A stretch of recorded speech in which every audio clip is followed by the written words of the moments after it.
I'm Nisha DeGaring. And I'm Doug Jessup. Welcome to this episode of Family Heritage Stories, where we talk about what makes us who we are. Things like traditions, values, and culture. How are these passed down through generations? Through words, through deeds, through stories. When was the last time you thanked a veteran? It's time for Veteran Salute Stories.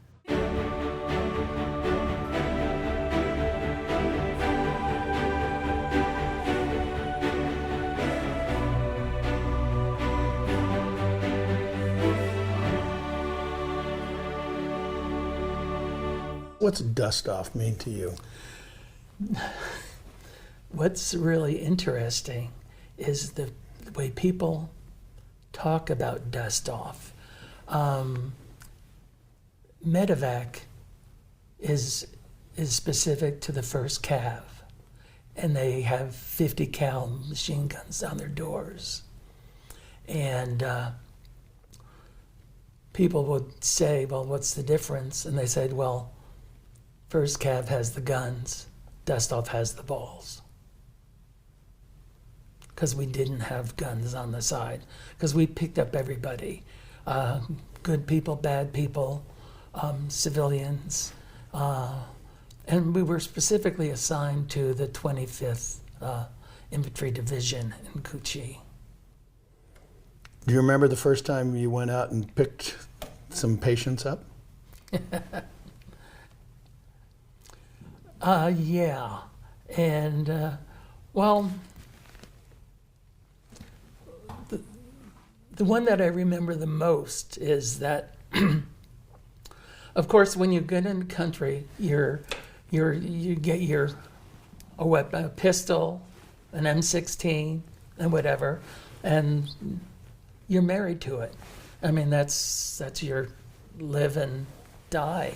Right. And my first time to go on a field standby to Tain In, I got in the aircraft and we were just getting ready to go up, and they said, oh, there's some transfers from the hospital there in Kuchi to Saigon.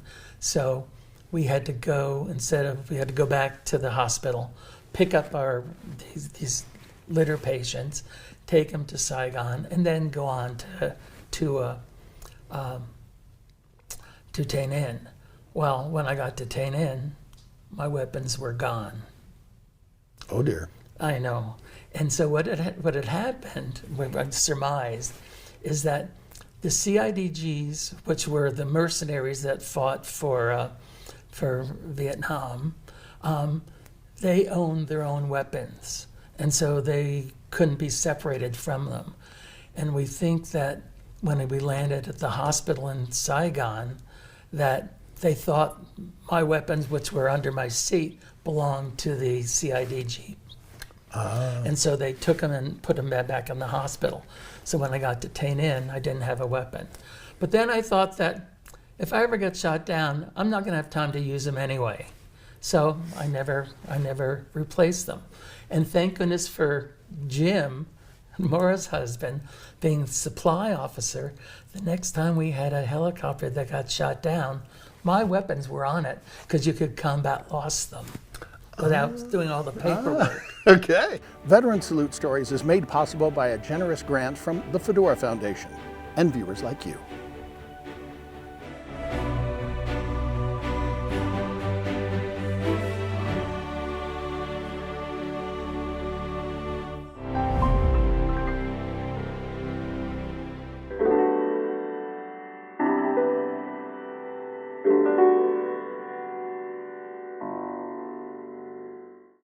There's something special about memories. It might be that one fragrance, or it might be that song, or just that TV commercial when you were a little kid. You know which one I'm talking about.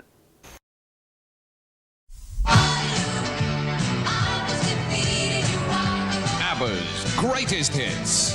Mamma mia, here I go again. 15 unforgettable tracks on one great album. So when you're near me, darling, can't you hear me? S-O-N. Including their very latest chartbuster, Fernando. Stars so bright, Fernando. From Waterloo to to Fernando. ABBA's greatest hits, out now. Get ready for the freewheeling sports. Super trick board machines trucking through the night. The feeling is freewheeling. The feeling's dynamite. Feeling free. Feeling free. My freewheeling Ford is TNT. Freewheeling means you can get options like panel interiors, special paint, trick wheels, and more from your Ford dealer. My freewheeling Ford is TNT. What is one of your favorite memories about Grandma or Grandpa?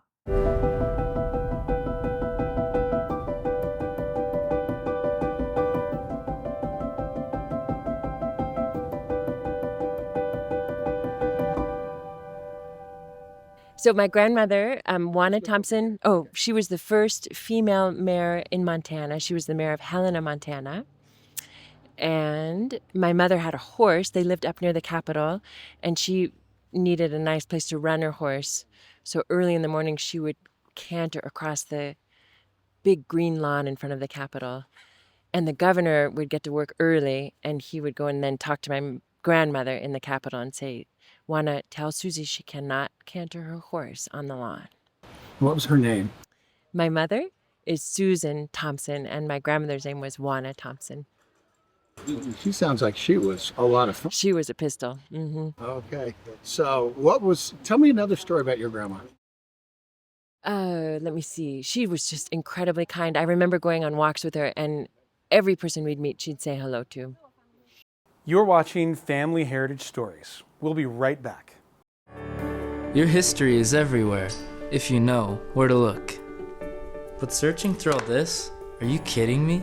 Actually, Kindex makes it easy to gather records and add them to your online archive.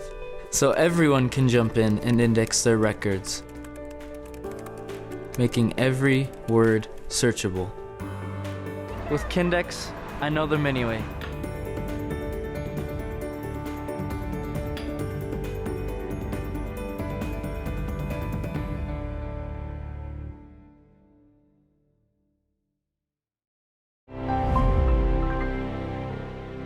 And now, Dad Jokes with Mike Agrilius. What is an octopus's favorite song? I want to hold your hand, hand, hand, hand, hand. One bird can't make a pun, but two can. All from the book, Whatever Floats Your Goat, the granddaddy of dad jokes for kids and old goats.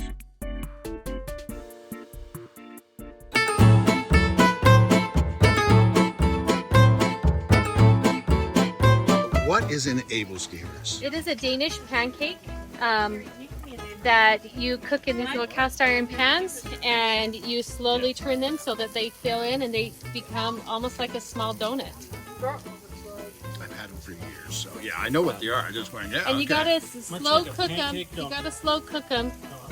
They'll look like they're done, but you gotta keep checking the middle because they'll be raw in the middle if you get too fast with it. But yeah. Okay, one of the little features we have in our show is called A Recipe from Grandma. Okay, so I realize, you may or may not know this off the top of your head, but what kind of ingredients are in Able Skiers? All right, so in a single batch, I can tell you, in a single batch, you're gonna separate 3 eggs. Oh, here it is right here. Here we go. You're gonna separate 3 eggs. You're going to whip the eggs, the whites, so they're like a fluffy cloud. And then while it's doing that, you're gonna put the egg yolks in, the sugar, the salt, mix those up, add the buttermilk, mix it up, then sip the flour, baking soda, and baking powder together, mix it up. But before you add the flour, you gotta drop in those cloud-like egg whites, mix it up, and then... So that's the secret? Yep. That's the secret from Grandma, okay. Those actually have to be whipped real, and that's what makes them light and fluffy, so. Okay, now I've noticed that, sometimes you just have them plain, and sometimes you mix stuff in. Right. So what kind of things do you mix in Able Skiers? Oh, you can do just about anything. Some people will put jellies in them, but I find them to be way too messy. So we think anything that's solid. So we've been putting strawberries. We've got apples that are over there. In the past, I've put chocolate chips in there. or like little caramel bites, but sometimes they would leak out and then you've got a pan you got to clean. So it was just a little easier solid stuff. And then we just top with jams and powdered sugar and syrups. We got caramel syrup, chocolate syrup, just about anything you want to put on it. What's your favorite flavor? I'm gonna actually have to say I tried the apple one for the first time today. We've been making them for a couple years, but we've never had any to try. And we opened one up and ate it when we first started, and amazing. The apple one is by far my favorite, and that's saying something because I love strawberries. A while back, a group of Vietnam veterans came to Salt Lake City for a reunion. And one of the wives called up and said, "Hey, Doug, can you do this interview?" And I said, "I would love to." So I got these 6 guys flying in from all over the country. The 159th Dust Off Medical Evacuation Helicopter Unit from Vietnam. We're talking medics and pilots of Hueys. To give you an idea, they took the guns off the ship, okay, so that they could get more patients on there. So now you're flying an unarmed helicopter. And as one of the guys put it, they decided to put a nice little red X on their aircraft, which made for really, really good target practice. Every single one of these 6 guys had done over 1,000 missions. Every single one of these guys had saved over 3,000 lives. Half of them were Purple Heart recipients. They told me stories that I was just amazed with. The stories were not originally intended to go on television. They were actually private interviews, because we do that on Family Heritage Stories. But I asked them, is it okay if we made a special? And to my amazement, they said yes. Well, it went out there and people like you responded phenomenally well. And then we also put it online. And something about a month later happened that was just like, wow. We posted these 6 stories. Not 1, not 2, but 3 of the stories had comments on them. And I'm a news guy, so I had to fact check. And so I asked these guys, hey, has anybody heard of this person, this person, and this person? Oh yeah, oh yeah. The comments were things like, this was the guy that gave me my orientation on the first day coming into Vietnam. He's the reason that I came home alive. Another one was saying, this guy literally saved my life. Wow. The power of stories is incredible. And that's the reason we started Veteran Salute Stories, and that's why we're asking for your help from veteransalutestories.org. Thank you very much. אתם רואים את הסיפורים של מסורת משפחה. אנחנו חוזרים בכמה דקות. About 22 years ago, we were talking in the marketing discussions about we should have a jingle. And so we thought, well, who are we? What are we about? And if somebody was in their garden, what would they be thinking? And so the marketing director, she wrote it, and then we worked on it for a couple more months, and we got it just right. And then we had someone take it to Missouri and had a professional singer sing it, and we used to put that on the radio. But you know what? I decided that I learned the song and I'm going to sing it. So here we go. Great gardens begin right here. Beautiful flowers year after year. So much to choose from, so much to see. So much fun for my garden and me. For the best selection of plants and trees. Come on in and you will see why every day's a great day at Mill Creek Gardens. Ba-da-ba-ba. What does remember where you came from mean to you?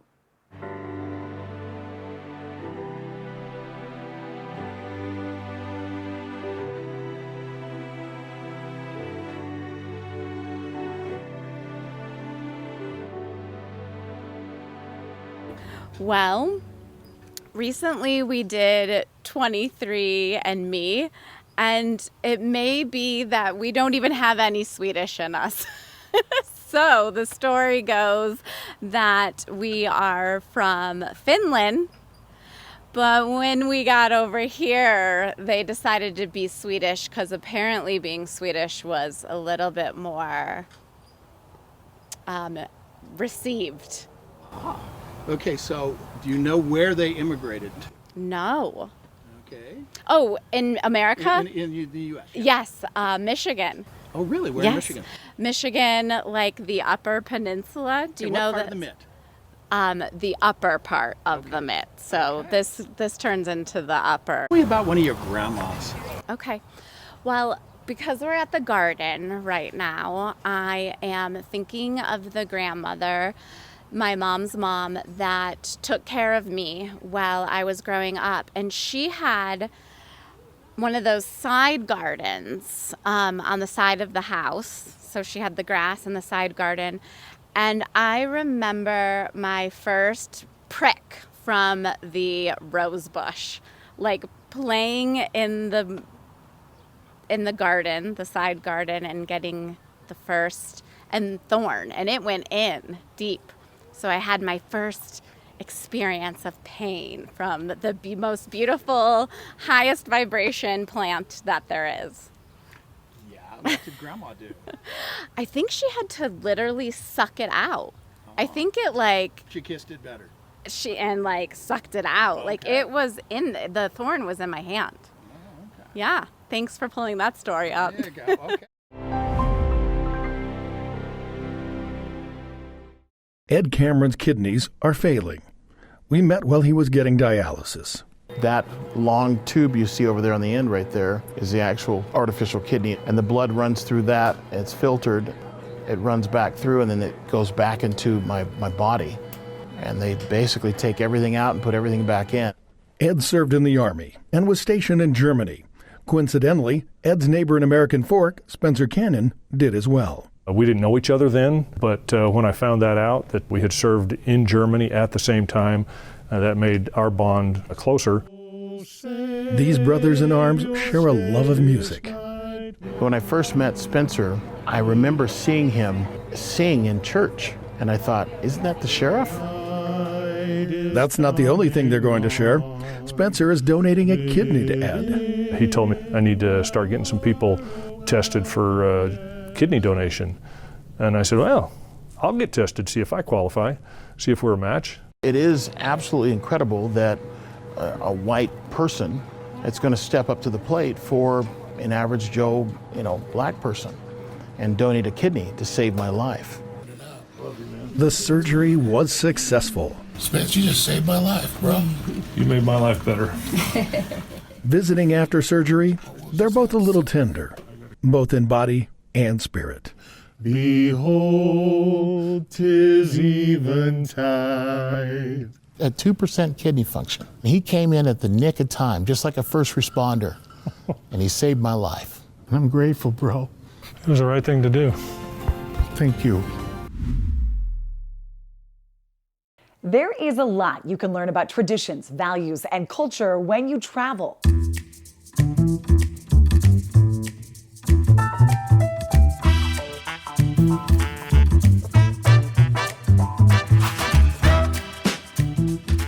One of my favorite things about going on cruises is meeting people and talking to them. So I had some fun sitting down and asking questions. Today, I've got Jerry Schneider with me. So, Jerry, where the heck are we today? We are in the middle of the Pacific Ocean. What's the thing that you like best about cruising? I don't have to do any work. I like that. I like that a lot. True confession, I messed up the audio in one of my interviews, but thank goodness my wife Camille was here to do a little audio check. Peter Piper picked a peck of pickled peppers. How many pickled peppers did Peter Piper pick? See, that might go on the show. Wait, what? I grew up near the beach, and so I remember seeing jellyfish, okay? When you get stung by them, not a good feeling, okay? But when you were aboard the Celebrity, they had glass blowing, so what the heck? I made this jellyfish, okay? And it doesn't sting. Unless you drop it on your foot, but hey. Any idea what we should go do at Cabo? You need to take a tour boat that brings you out to the, I think it's called the Arches. Okay.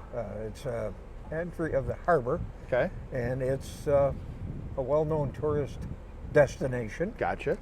The tour guide will tell you all about it and the couple different beaches that are in the area and which ones not to go on. Okay. Oh, that's interesting. So because now, on one side is on the Pacific side, and Yeah. it's full of rip currents. So they. Oh, okay. One side of the beach they call the honeymoon beach. Yes. And the other side, where the rip currents are, they call that the divorce beach. Okay. I think you've got all kinds of stories about that one. You've heard of Pacific Coast Highway in the U.S., but did you know that Highway number 1 actually starts in Cabo San Lucas, right there at kilometer 0? This is kilometer 0 of that highway. Hint, they tell you you really don't want to do it. Our tour guide gave us a little insight, okay? So, you know there's a lot of people that go down to Mexico to get pharmaceuticals, okay? Well, come to find out, they don't have the same rules, and so, yeah, you could get just about anything. There's lots of free tequila tasting in Cabo San Lucas, but just be careful. You might end up looking like this lady. Now, you've probably heard of Cabo San Lucas, but have you heard of San Jose del Cabo? Cabo San Lucas is more the party city. Well, San Jose del Cabo, it's more like the responsible uncle. Objects with stories are treasures remembered.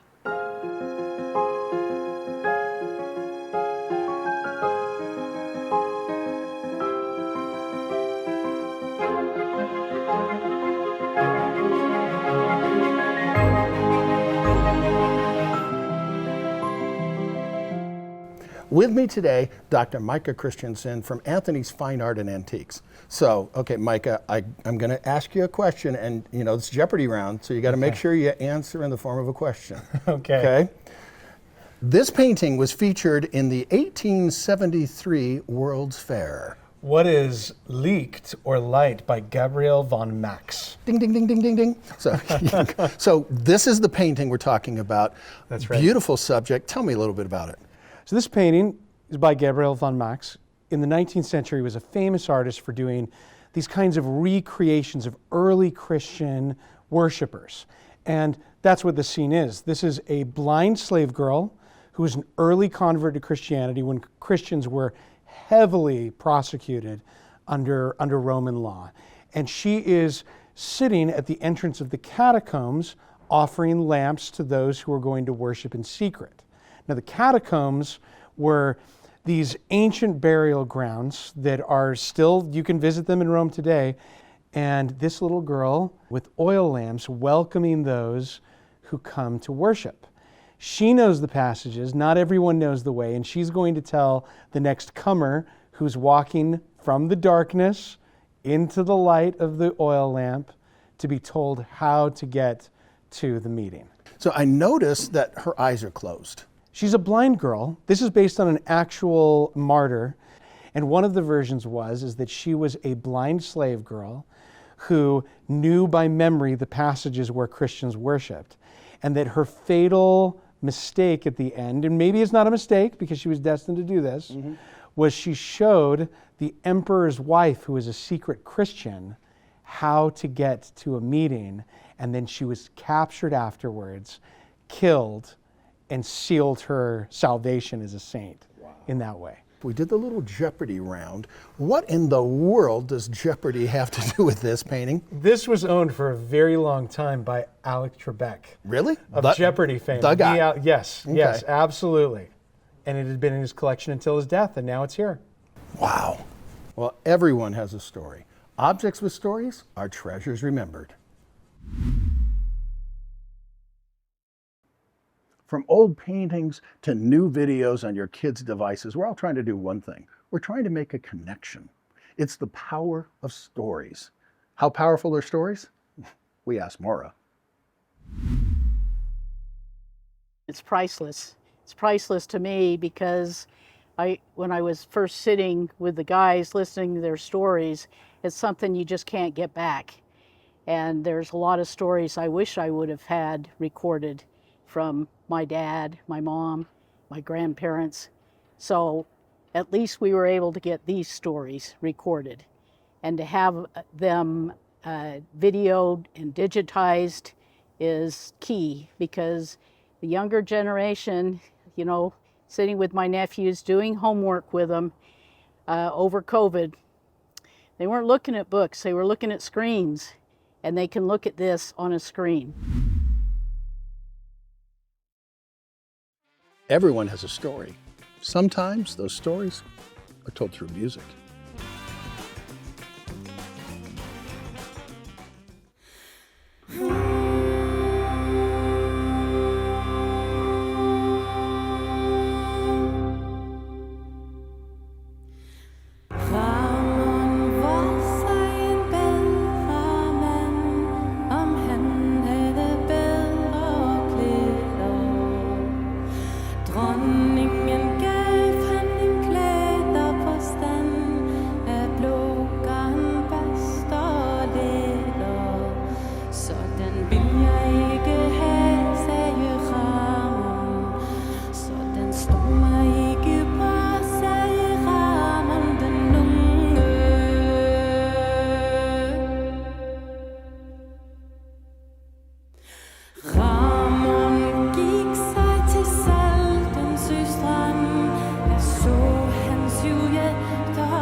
What makes you smile? Spry mouthwash helps me smile. I think it might help you too.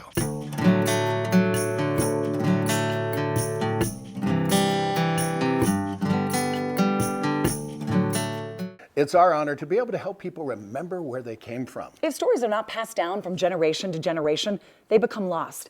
And it's as if these people never lived. How do you want to be remembered? With another episode of Family Heritage Stories, I'm Doug Jessup. And I'm Nisha DeGaring.